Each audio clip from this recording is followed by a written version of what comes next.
So let me start with a little basics of management, the definitions which we always say as planning, coordinating, organizing, objectives, managing resources, right? So these are the basic definitions or fundamentals of management. We also talk of achievement, accomplishment everywhere. So if we were to, let's say, capture management in a couple of words, it would be objectives, accomplishments, vision, goal, missions, results, leadership. Sir was talking of leadership, and growth, profits, and achievements. So if we were to describe management, we need to have all these aspects covered. If we look at spirituality, it has got something to do with the soul and the spirit. It has got something to do with ourself, something within us, right? It has got to do something which is deep within us. It has got to do something with me. So if we were to, let's say, put spirituality into the same perspective as management, it would be spirit, soul, it would be an inner path, it would be connectedness. We talked of a lot of connectedness since morning. All of us are connected. The self, it would also be a divine spark. We don't know the power, but there is some guiding force. So there is a divine spark. Oneness of everything, not just living beings, but oneness of even rocks and water. The inner voice, it is something sacred and it is an experience, many times very difficult and abstract to describe. So that's the first contradiction for you friends. The first contradiction, that management is, everything about management is outside. Nothing seems to be connected to the inside. Nothing is about the emotion and the heart. It is hardcore professionalism.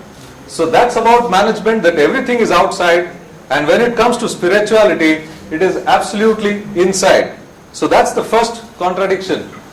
What I've tried to do here is, I've tried to put a simple flow chart. Now management has a lot of flow charts. So that's one of the simple flow charts that we begin management with. Every management flow chart begins with an objective, a desired outcome that we define right in the beginning, and then resources that are there, the action plan, the blueprint that we make for success, followed by an achievement, and then the measurement of this. What I have tried to do is, I have tried to put a resume of a person who came to me about 1 week back. This person had 9 years of experience in the field of management. I was to interview him for a senior management level position. So what you can see as yellow shades is objective and achievement. What is most important in management is objective and achievement. You need to talk of your objectives and achievements. That is only when you can make your say.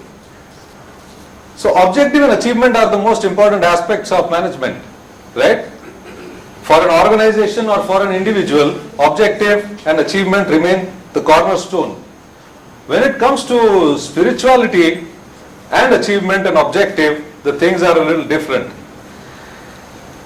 When Gautam Buddha came back after 12 years, he came back home and his wife asked him 3 questions. These 3 questions were very difficult questions for Buddha to answer, and he listened to these questions. These questions were, what was the objective that you went leaving us? What was that you achieved that you could not have achieved here, staying with us, staying with me and staying with your child? And what is it that you have that you can be given to your son? The answer that Buddha gave was that he has a begging bowl which he can give his son. That was his achievement. So the achievement in spirituality is, that brings in the second contradiction, that management is about achieving and accomplishing goals. You set your goals and achieve your goals. Whereas spirituality is about realizing the futility of all that is material and reaching inwards to nothingness. You achieve shunya. So that's the second contradiction between management and spirituality. If I were to take a little further, in management everything is supposed to always grow. It is supposed to always become big. So whether it's your targets, your turnovers, your sales, everything has to grow. Whether it is the revenue, the profit, everything has to have a growth rate. And when it comes to your career, it is also supposed to grow. That is what we are taught, right? We are all taught that in management everything is supposed to grow. You see the corporate ladder on the right side. One of my ex-bosses used to say that when you are on the corporate ladder, there are only two directions that you can move. You can either move to the top or you come down and move out. Those are the only two directions in which you can move on the corporate ladder.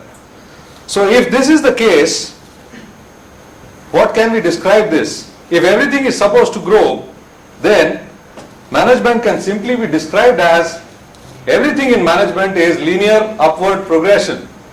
So there is always growth that is needed. Whereas if we see spirituality, spirituality is about turning in. It is about inward. It is about taking the turn. Gautam Buddha took the turn when he saw one misery and one death.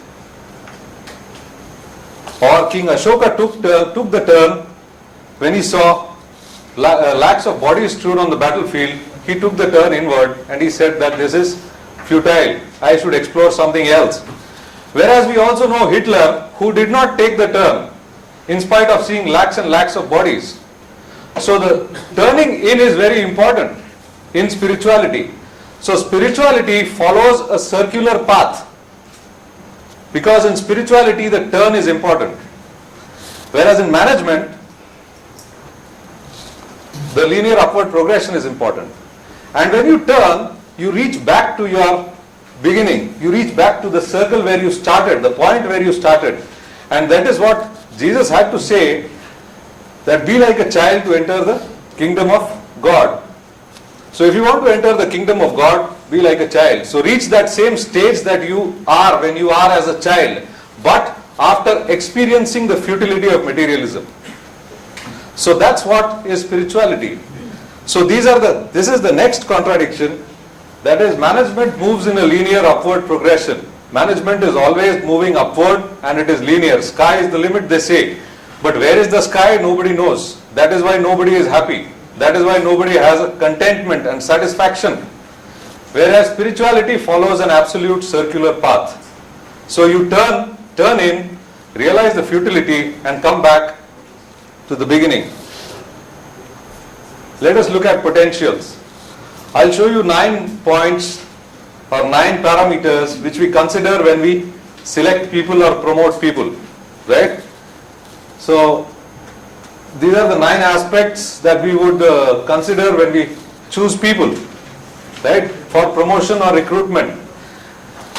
So that we describe as a potential. The guy is potential if he fulfills these aspects. The person is potential if he fulfills this aspect. And if you go to any organization, there will be a lot of parameters which are studied. You will be given a lot of tests and you would have to fulfill that. So potential is defined by a lot of different characteristics and criteria which have to be fulfilled. And like we were discussing in the morning, that no two potentials are the same.